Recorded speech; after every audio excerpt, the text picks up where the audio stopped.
اعوذ باللہ من الشیطان الرجیم، بسم اللہ الرحمن الرحیم۔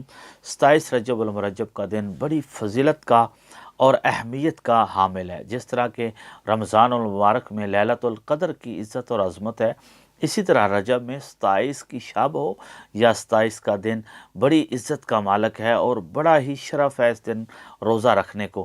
پہلی بات تو یہ سن لیں کہ یہ یوم مبعث رسول ہے، یعنی اس دن کو ظاہراً رسول اللہ صلی اللہ علیہ وآلہ وسلم کو نبوت عطا کی گئی اور اظہار نبوت کا حکم دیا گیا، اس لیے یہ ایک عید بھی ہے۔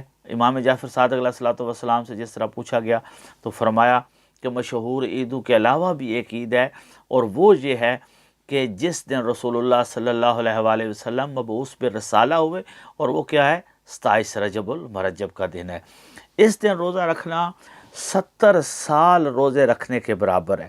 فرمایا جس نے اس دن روزہ رکھا اس کے نامہ اعمال میں 70 سال ایک بندے کی زندگی ہو اور وہ پوری زندگی اپنے روزوں میں گزارے تو جتنا ثواب اسے ملے گا، اس دن ایک روزہ رکھنے کا ثواب اس شخص کو مل جائے گا۔ اور دوسرا فرمایا کہ من صام من رجب 27 یوما اوصى اللہ علیہ قبرہ مسیرۃ 400 عام، جو بندہ بھی 27 رجب کو روزہ رکھے گا، اللہ اس کی قبر کو اتنا وسیع کر دے گا کہ ایک چلنے والا 400 سال چلتا رہے تو جتنا وہ سفر طے کر لے گا، اتنی اس بندے کی قبر وسیع کر دی گی۔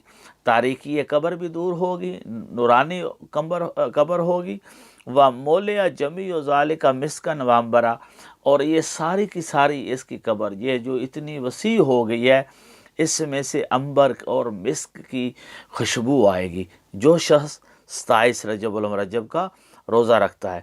اور اس دن کے اعمال میں سے دو اور اہم عمل ہیں، وہ یہ ہے امیر المومنین علیہ الصلوۃ والسلام کی زیارت کرنا اور رسول اللہ صلی اللہ علیہ وآلہ وسلم کی زیارت کرنا۔ اور زیارت آپ پڑھ سکتے ہیں وہیں جو مفاتیح الجنان میں ہے، زیارت کی باقی کتابوں میں جو زیارت لکھی ہوئی ہے وہیں دور سے اور نزدیک سے آپ پڑھ سکتے ہیں، آپ کو ثواب مل جائے گا۔